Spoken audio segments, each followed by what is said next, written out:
గుద్దిపారేసినాం 24 సీట్లుంటే 24లో కాంగ్రెస్ కు ఒక్క సీటు కూడా ఇవ్వకుండా జాడిచ్చి తన్నినం. కానీ ఇట్లెట్లా వచ్చింది వీళ్ళ ప్రభుత్వం, దగుల్బాజీ ప్రభుత్వం అని చెప్పి హైదరాబాద్ వాళ్ళు బాధపడుతున్నారు. నేను మిమ్మల్ని ప్రార్థించేది కోరేది దయచేసి ఒకటే, మళ్ళొక్కసారి మన కమిట్మెంట్ను మన పార్టీ సత్తాను చూపే ఒక సందర్భం ఇవాళ. ఆగురుతున్నా ఎందుకే లొలిపెట్టుడు ఇప్పుడు ఈరోజు మళ్ళొక్కసారి పార్టీ యొక్క పటుత్వాన్ని చూపే సందర్భం, సత్తాన్ని చూపే సందర్భం వచ్చింది. దయచేసి సీరియస్గా తీసుకుందాం, ఎక్కడోళ్ళం అక్కడ సీరియస్ తీసుకుందాం. రేవంత్ రెడ్డి మాట్లాడే మాటలు విన్నప్పుడు నాకు మెసేజ్లు వస్తుంటాయి, అన్నా ఎంత మాట అన్నాడన్నా కేసీఆర్ను, ఇట్లంటాడా గట్లంటాడా మాట్లాడుతున్నాడు అని చెప్పి బాధపడుతూ మెసేజ్లు.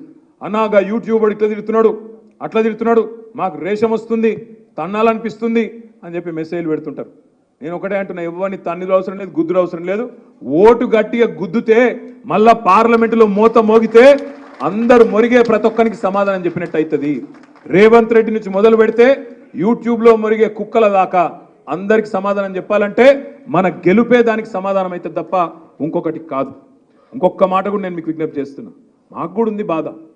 అరే గింత 10 సంవత్సరాలు ముఖ్యమంత్రిగా ప్రజల మద్దతుతో పనిచేసిన నాయకుడు, తెలంగాణ అనే రాష్ట్రాన్నే పుట్టించిన నాయకుడు, శూన్యంలోంచి సునామీ పుట్టించిన నాయకుడు కేసీఆర్.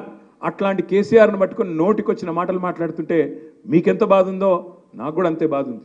కానీ ఈ సన్నాసులకు సమాధానం చెప్పాలంటే, కరెక్టు జవాబు చెప్పాలంటే పార్లమెంట్లోనే మన ఓటుతోని మనం వేసే వేటే వీళ్ళకు కరెక్ట్ సమాధానం.